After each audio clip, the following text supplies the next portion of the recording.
मैं तुलसी तेरे आंगन की। साथियों, कभी आपने विचार किया है कि भारतीय जीवन दर्शन में तुलसी को घर के आंगन में स्थान क्यों दिया गया है? नमस्कार मित्रों, आज हम बात करेंगे तुलसी के वैज्ञानिक, आध्यात्मिक महत्व और हमारी उस पर निर्भरता के विषय में। भारतीय जीवन दर्शन में तुलसी अर्थात बेसिल को विशेष स्थान प्राप्त है।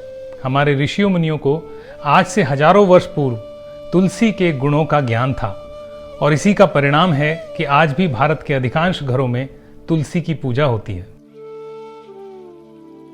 तुलसी के पौधे को किसी विशेष जलवायु की आवश्यकता नहीं होती, इसको कहीं भी उगाया जा सकता है। इसका सामान्य पौधा 30 सेंटीमीटर से 60 सेंटीमीटर तक ऊंचा होता है और इसके फूलों का आकार बहुत छोटा होता है। सफ़ेद और बैंगनी रंग में यह पाए जाते हैं। इसका पुष्प और फल काल जुलाई से अक्टूबर मास तक है। वैसे तो तुलसी की कई प्रजातियां हैं, लेकिन श्वेत व श्याम उसमें प्रमुख हैं। इन्हें राम तुलसी और श्याम तुलसी कहते हैं या कृष्ण तुलसी भी कहते हैं।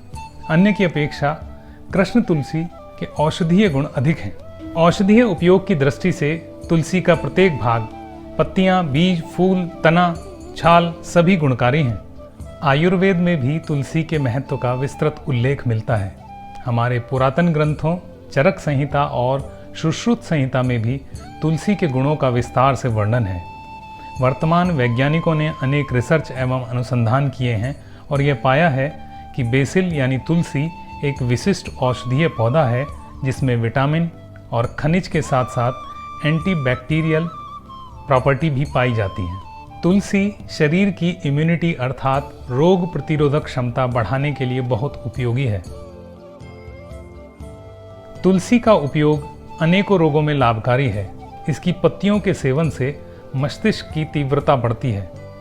इनका सेवन करने से सर के दर्द में आराम मिलता है। इनकी पत्तियों का रस सर में जूं और लीक से बचाने के भी काम आता है। नाइट ब्लाइंडनेस, रतौंधी में अत्यंत लाभकारी एवं नेत्र ज्योति बढ़ाने वाली तुलसी है। साथ ही कान और दांत के दर्द और सूजन में भी बहुत लाभप्रद है। गले की समस्याओं जैसे खांसी, दमा, इनमें विशेष लाभकारी है। तुलसी में पाचन शक्ति एवं भूख बढ़ाने और डाइजेशन ठीक करने के गुण हैं। कुल मिलाकर यह पेट के रोगों में बहुत लाभकारी है। इसमें रक्त को शुद्ध करने के गुण होते हैं। मलेरिया, टाइफाइड, ज्वर आदि में यह बहुत उपयोगी है। सांप अथवा किसी इंसेक्ट्स के काटने पर भी यह बहुत लाभ पहुंचाती है। तुलसी मूत्र संबंधी विकारों, पीलिया एवं पथरी को दूर करने, इम्पोटेंसी अर्थात नपुंसकता में भी बहुत असरकार रहती है। महिलाओं के मासिक धर्म संबंधी विकारों एवं प्रसव के बाद की पीड़ा में अत्यंत लाभ पहुंचाने वाली तुलसी ही है। त्वचा के लिए तो यह संजीवनी है। तुलसी रस को चेहरे पर लगाने से त्वचा का सौंदर्य बढ़ता है। यहाँ तक कि स्किन डिसऑर्डर्स, सफ़ेद दाग, ल्यूकोडर्मा, कुष्ठ रोग, रिंगवॉर्म में भी बहुत लाभकारी है। इसके साथ ही तुलसी एक प्रभावशाली माउथ फ्रेशनर भी है।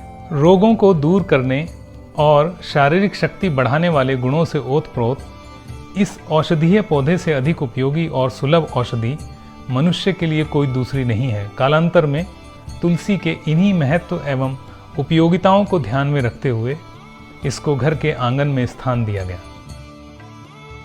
समुद्र मंथन से तुलसी प्रकट हुई। हिंदू मान्यता के अनुसार समुद्र मंथन के समय अमृत मिलने पर आरोग्य के देवता धन्वंतरी जी बहुत प्रसन्न हुए और इतने प्रसन्न हुए कि उनके खुशी के आंसू निकल आए। खुशी के इन्हीं आंसुओं से तुलसी की उत्पत्ति मानी गई है। इसी कारण इसको अमृता भी कहा जाता है। सनातन धर्म को मानने वाले प्रत्येक घर में तुलसी की पूजा की जाती है और इसकी पूजा को साक्षात नारायण की पूजा कहा गया है। पद्म पुराण के अनुसार तुलसी में समस्त सृष्टि का पालन करने वाले श्री हरि अर्थात विष्णु भगवान का वास माना जाता है। भगवान के भोग में भी तुलसी पत्र अवश्य होता है। इसी प्रकार प्रसाद में भी तुलसी के पत्र दिए जाते हैं। सूर्य या चंद्र ग्रहण के समय खाद्य पदार्थ में तुलसी के पत्र डालकर उसको शुद्ध रखा जाता है। तुलसी काष्ठ को हरिचंदन के समान बताया गया है। देवी भागवत के अनुसार अश्वमेघ यज्ञ करने से जो फल प्राप्त होता है वह तुलसी के जल का पान करने मात्र से प्राप्त हो जाता है। तुलसी के जल को सर पे डालने से तीर्थों के स्नान का फल प्राप्त होता है, पुण्य प्राप्त होता है। हमारे समस्त पुराणों में तुलसी महिमा का इतना वर्णन है कि उसके ऊपर एक तुलसी पुराण तैयार किया जा सकता है। स्नान आदि से निवृत्त होकर प्रातःकाल में जल, हल्दी, घी, दीपक, नैवेद्य आदि से तुलसी का पूजन करें और जड़ में जल अर्पित कर थोड़ा ऊपर छिड़कें। 3 बार परिक्रमा करें और इसी क्रम में संध्या काल में दीप प्रज्वलित करने का विधान बताया गया है। तुलसी पूजन नकारात्मक ऊर्जा को नष्ट कर सकारात्मक ऊर्जा का प्रवाह करने वाला है। पुराणों के अनुसार एकादशी, द्वादशी, रविवार, पूर्णिमा, अमावस्या, संक्रांति, मध्यकाल, रात्रि या ग्रहण काल में तुलसी पत्र को नहीं तोड़ना चाहिए, उसके निकट भी नहीं जाना चाहिए। यदि आवश्यकता हो तो उसको पहले ही तोड़ के रख लें। सूर्योदय के पश्चात तुलसी में दीप प्रज्वलन नहीं करना चाहिए, अर्थात ब्रह्म मुहूर्त में प्रातःकाल की प्रथम वेला में दीप प्रज्वलित करें। सृष्टि का पालन एवं संरक्षण करने वाले अर्थात भगवान विष्णु का वास एक ऐसे पौधे में बताया गया जो सैकड़ों बीमारियों में उपयोगी है, स्वास्थ्यवर्धक है और जीवन का पोषक है। सोचिए यह किस ओर इंगित करता है। तुलसी को सौभाग्यम संतति देवम यानी संतति, वंश वृद्धि और सौभाग्य प्रदान करने वाली बताया है। वहीं दूसरी ओर इसको मॉडर्न साइंस में इम्पोर्टेंसी मेडिसिन के रूप में उपयोग में लाया जा रहा है। ये कैसा संकेत है?